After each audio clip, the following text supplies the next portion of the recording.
तो sandwich theorem में total 3 या 4 टाइप के सवाल आते हैं, मैं आपको एक एक करके डिस्कस करते हैं, ठीक है। देखो सैंडविच थ्योरम में टोटल 4 टाइप के सवाल आते हैं, कितने 4 टाइप के सवाल आते हैं। पहला है ये फ्रैक्शनल पार्ट वाले सवाल। फ्रैक्शनल पार्ट वाले सवाल अगर आपको कहीं पे भी पूरे लिमिट्स में कहीं पे भी फ्रैक्शनल पार्ट का सवाल दिख जाए ना, मतलब समझ लेना कि वो किससे होगा, सैंडविच थ्योरम से ही होगा, है ना। तो पहला टाइप है फ्रैक्शनल पार्ट वाले सवाल, एक तो ये आते हैं।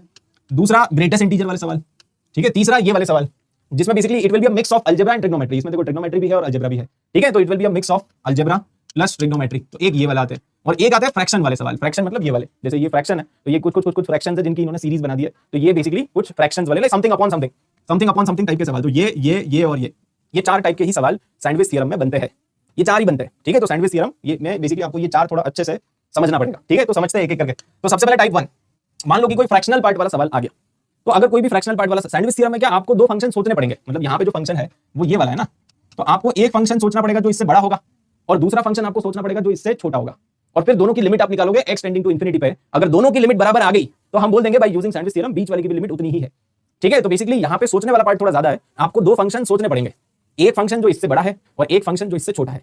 अब ये सोचने वाला पार्ट जब भी आ जाता है ना, तो मतलब दिमाग में दिमाग चलना ही बंद कर देता है कि यार कौन सोचेगा, बाद में करते हैं ये सब, है अभी थोड़े फिजिक्स के सवाल कर लेता हूं या केमिस्ट्री थोड़ी कर लेता हूं, है कि नहीं। सोचने वाला पार्ट थोड़ा टफ होता है, तो इसीलिए देखो मैं आपको स्टैंडर्ड तरीका बता देता हूं जिसमें आपको दिमाग ज्यादा लगाना नहीं पड़ेगा।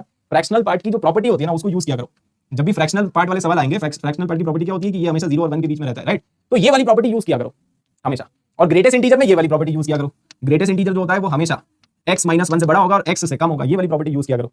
ग्रेटेस्ट इंटीजर वाले सवालों में यूज दिस प्रॉपर्टी और फ्रैक्शनल पार्ट वाले सवालों में यूज दिस प्रॉपर्टी, ठीक है। तो कैसे करेंगे इसको, यूज कैसे करेंगे, देखो यहाँ पे करते हैं। बेसिकली आपको 2 फंक्शन सोचने हैं, राइट। तो आपको ये प्रॉपर्टी बताएगी जो फ्रैक्शनल पार्ट होता है वो हमेशा 0 और 1 के बीच में होता है, राइट। फ्रैक्शनल पार्ट हमेशा 0 और 1 के बीच में होता है। अब यहाँ पे जो आपका x है वो टेंडिंग टू इंफिनिटी है, right. x is tending to infinity, मतलब x जो भी है वो एटलीस्ट आपको ये तो पता है कि पॉजिटिव नंबर है, राइट। x पॉजिटिव नंबर है, x is tending to infinity not minus infinity, obviously it is positive. और अगर x पॉजिटिव है तो क्या मैं इन तीनों को x से डिवाइड कर सकता हूँ, इनइक्वालिटी को कोई दिक्कत नहीं आएगी, आप x से डिवाइड कर सकते हो क्योंकि पॉजिटिव नंबर है, पॉजिटिव नंबर से डिवाइड कर सकते हैं, ठीक है। तो ये देखो ये आ गया ना, एक फंक्शन छोटा आ गया, एक फंक्शन बड़ा आ गया, बीच में अपना वाला फंक्शन आ गया।